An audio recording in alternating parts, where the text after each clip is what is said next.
What's up guys, me and doing another Call of Duty Black Ops 4 video, and in today's video we're going to be talking about a lot of Black Ops 4 news. First off, we're going to be talking about armor changes, as well as a whole bunch of other changes coming to Blackout, including concussion grenades as well, plus cluster grenades getting a nerf.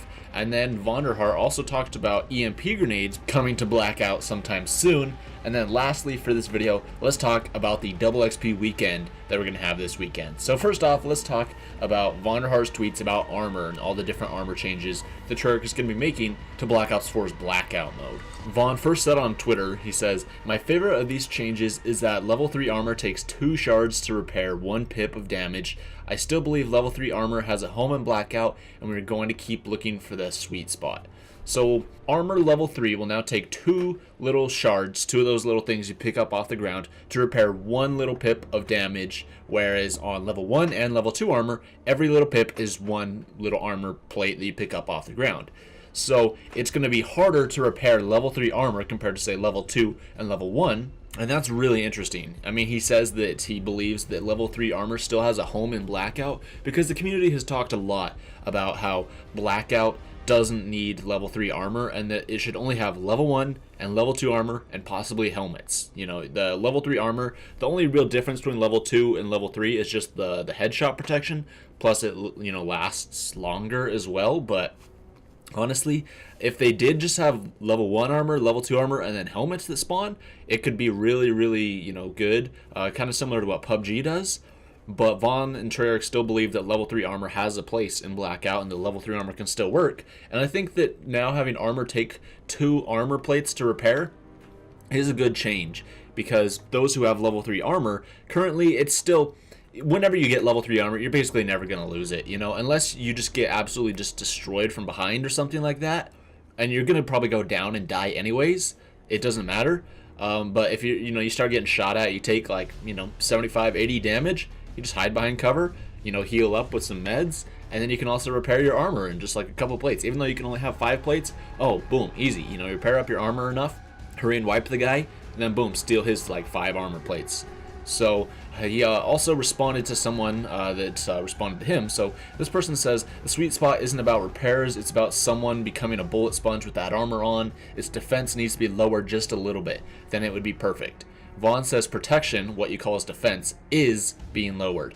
I'm just personally excited about the extra cost to repair level 3 armor. So the protection that you get when you have level 3 armor is being lowered as well. So I believe this is how much damage you actually take when you have level 3 armor on, as opposed to other armors and stuff, is that different armor actually like mitigates different amounts of damage. So if you shoot somebody, with say an ICR at the exact same range and somebody has level 1, level 2, and level 3 armor, they're going to take different amounts of damage because each armor mitigates a certain amount of damage.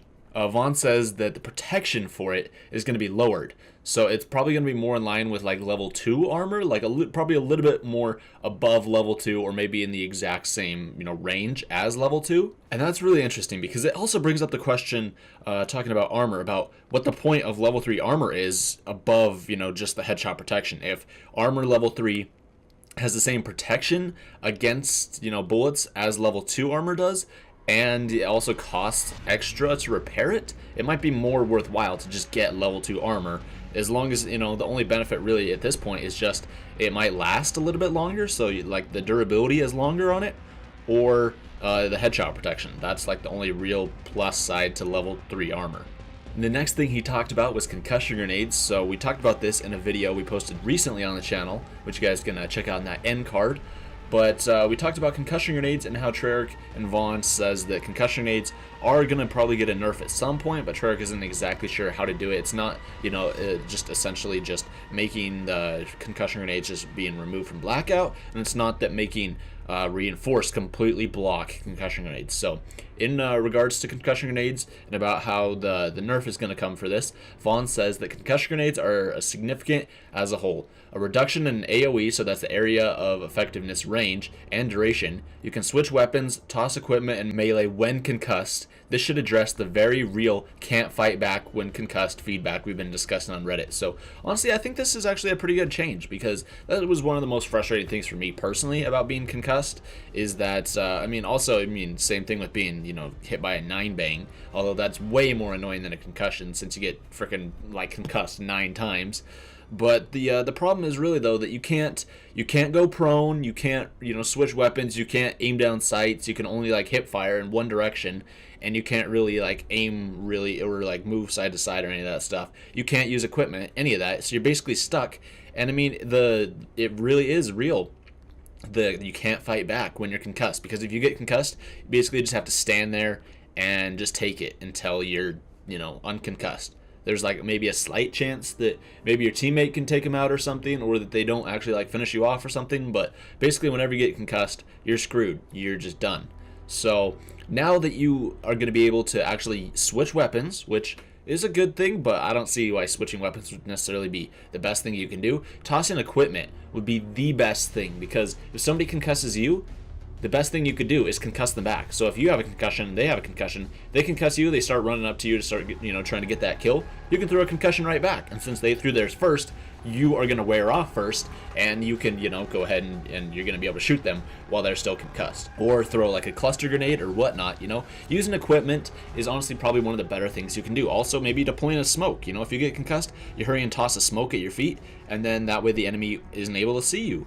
And then he also says that you can melee when you're concussed. So I mean, it's a good change. I mean, I don't know how handy it'll actually come, but I think that being able to melee is still a good change, that now you're actually going to be able to do stuff when you're concussed, and should make it a little bit less frustrating. When you get hit with a concussion grenade, you don't have reinforced, you don't have a trophy, and it's basically, you're not just like a free kill anymore.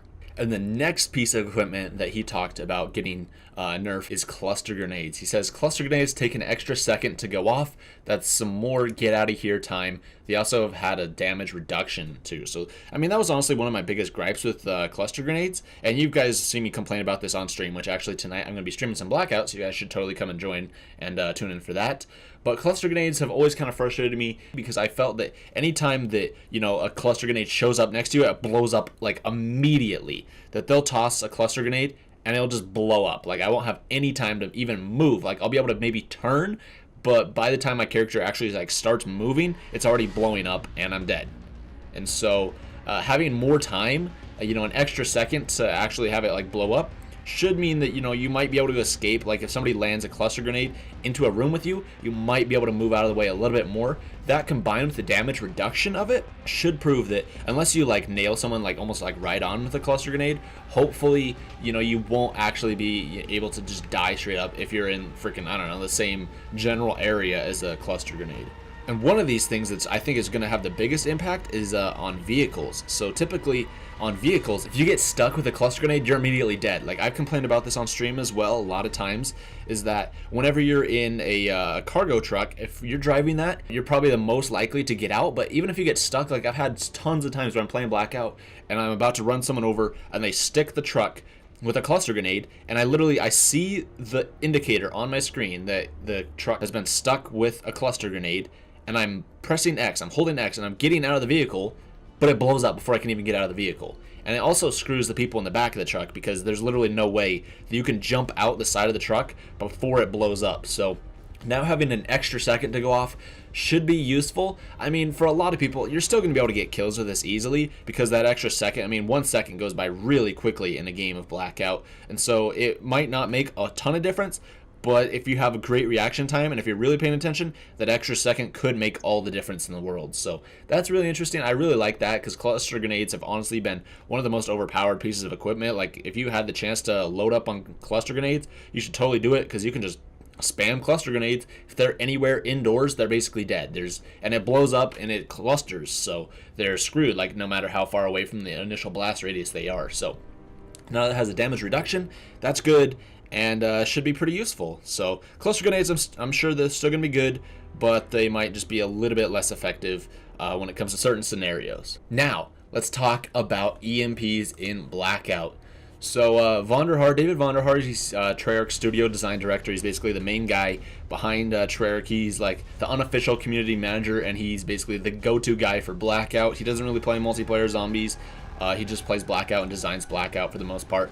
So there was a Reddit thread which talked about EMP grenades being added into Black Ops 4's Blackout mode, and Vaughn actually responded to this on Reddit. He said, quote, "While I personally don't think the EMP should remove player names, I do think the EMP could be an interesting addition to Blackout. It's on the schedule, but a bit downstream and lower priority than some other things at the time of this writing, and like anything, subject to change. So you all understand how this works. How I personally feel about anything doesn't determine or guarantee how something will work. It's always a team effort." So just because Vaughn says that he doesn't like something or something like that doesn't mean that that's, you know, the way it's going to be. It's a team effort. So it's, you know, a design change within Treyarch. So I mean, Vonderhaar isn't like the king of Blackout, that he, you know, his word goes. It's his ideas and his opinions are put into the mix, as well as the other developers and the other guys working on it, is that they all have to come together and look at the data and make sure that everything will be the best fit for Blackout and the best fit for the community and all the players. But I think EMP grenades would be a very interesting addition, though. It could be really fun to use. I mean, especially against like barricades. You throw an EMP grenade, boom, the barricade goes down. You can take out trophy systems. So if someone's like camped up in a building, but they have a trophy, so you know that your equipment won't work if you throw any equipment in, but you can throw an EMP grenade and boom, take out the trophy, and then boom, you can throw in like a cluster grenade or a Molotov or something else as well. Maybe it will stun like trucks. So if someone's like driving at you with a truck and you throw an EMP grenade, it'll like stun the truck for a second and slow it down a little bit. I think EMP grenades would be a very interesting addition to Blackout, and that they could really make Blackout just have more depth to the game. That, you know, more equipment and stuff isn't always good, but I think the EMP grenades would and should have a place in Blackout. Alright, so now lastly, let's talk about double XP. So Treyarch has tweeted out that this weekend, from January 25th at 10 a.m. Pacific time and going until January 28th at 10 a.m. Pacific time, Treyarch will activate double XP and double weapon XP in multiplayer on every single platform. So this is only in multiplayer. It's not for zombies. It's not for Blackout. This is only multiplayer because, I mean, this last week we had double XP and double weapon XP only in zombies. So, I mean, it makes sense for them to have like a multiplayer only one, because they haven't really focused on multiplayer in a little while. But yeah, so if you're trying to rank up in multiplayer, trying to hit that master prestige and stuff, rank up those weapons, get dark matter, all that stuff, this is the weekend to do it. Got a full weekend of double XP and double weapon XP. I'm going to be streaming a whole ton this weekend, trying to play and rank up in prestige as much as I can. So make sure you guys subscribe to the channel. And yeah, thank you guys so much for watching this video, though. Like I said, I'm going to be streaming some Blackout tonight with Harrison. Should be a good time. And I might also play some Black Ops 4 Zombies with him as well, with the new Gauntlets mode and stuff. So you guys should totally check that out. I'll be streaming a little bit later tonight, but I'll let you guys know, hopefully on Twitter, when I will go live. So thank you guys so much for watching. Make sure you guys subscribe, give this video a thumbs up, ring that notification bell, and I hope to see you guys right back here tomorrow.